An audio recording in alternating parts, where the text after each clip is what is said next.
여러분 안녕하세요. 찾아가는 새벽기도 시카고 한인제일 연합감리교회 조선영 목사입니다. 오늘도 변함없는 주님의 은혜와 평강이 저와 여러분의 삶의 종일 풍성하기를 기도합니다.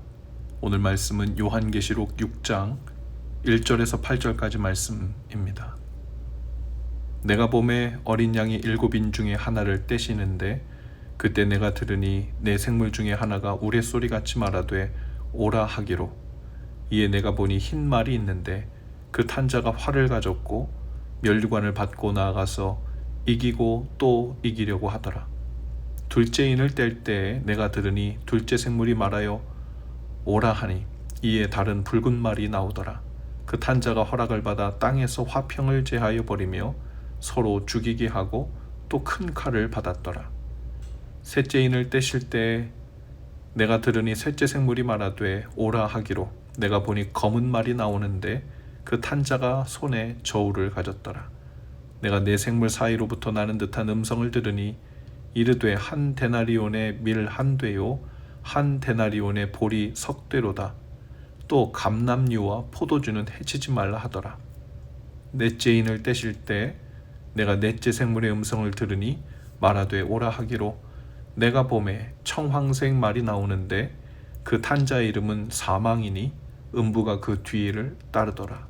그들이 땅 4분의 1의 권세를 얻어 검과 흉년과 사망과 땅의 짐승들로서 죽이더라.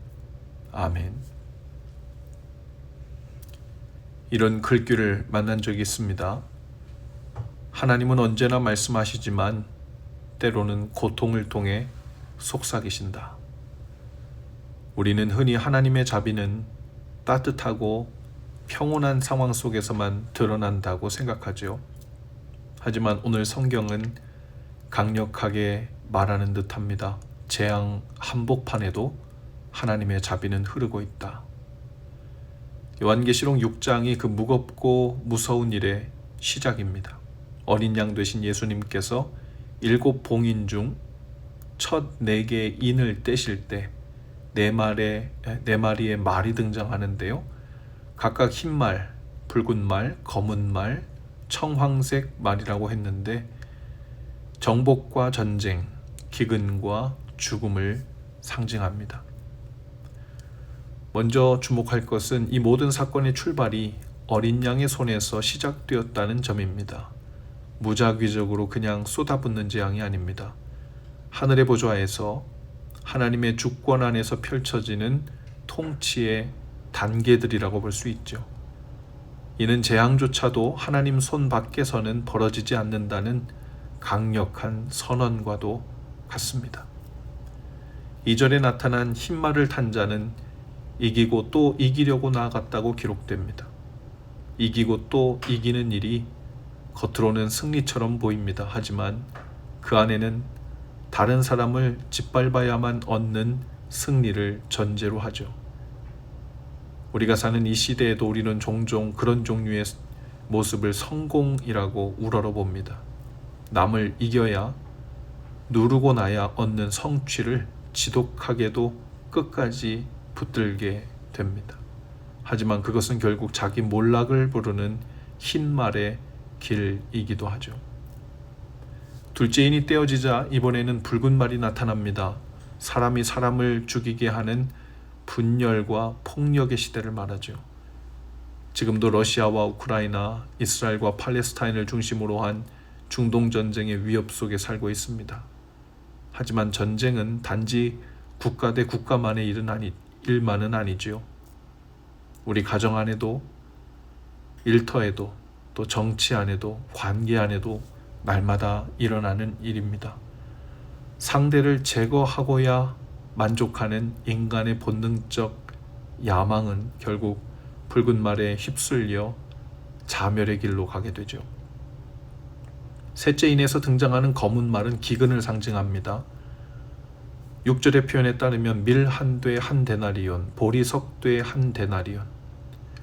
당시 노동자의 하루 품삯이 데나리온이었는데 한 데나리온으로 밀 한 되를 간신히 살 수 있다는 것이죠.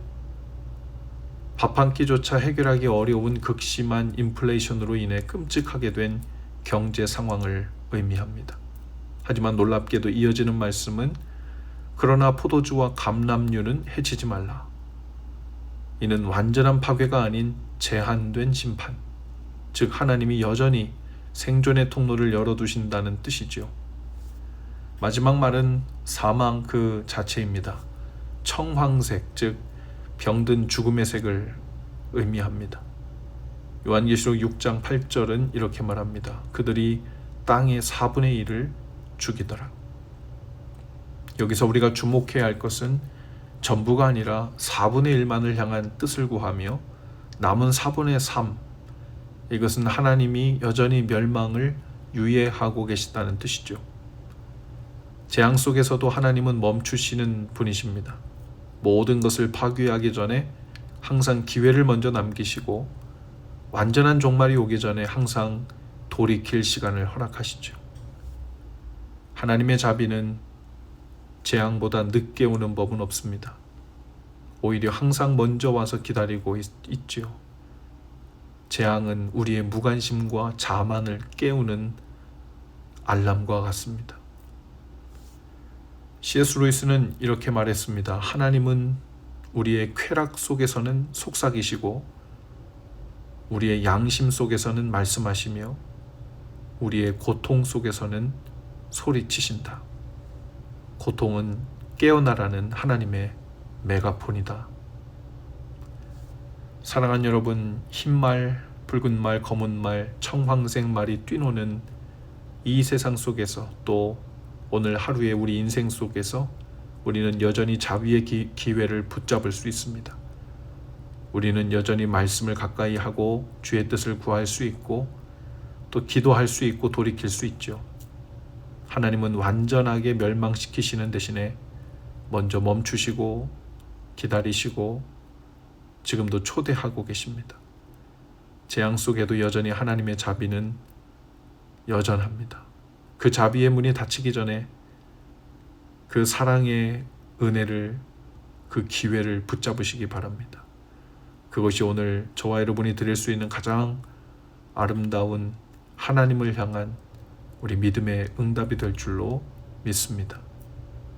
기도하시겠습니다. 주님, 심판 속에서도 자비를 놓지 않으시는 주님의 마음을 봅니다. 우리의 눈을 열어 흰 말의 성공이 아닌 검은 말의 기근 속에서 들리는 주의 음성을 듣게 하옵소서. 우리가 살아있는 동안 이 자비의 시간을 헛되이 보내지 않게 하옵소서. 예수님의 이름으로 기도합니다. 아멘. 여러분, 오늘도 말씀 동행으로 화이팅입니다. 저는 내일 아침에 다시 찾아오겠습니다.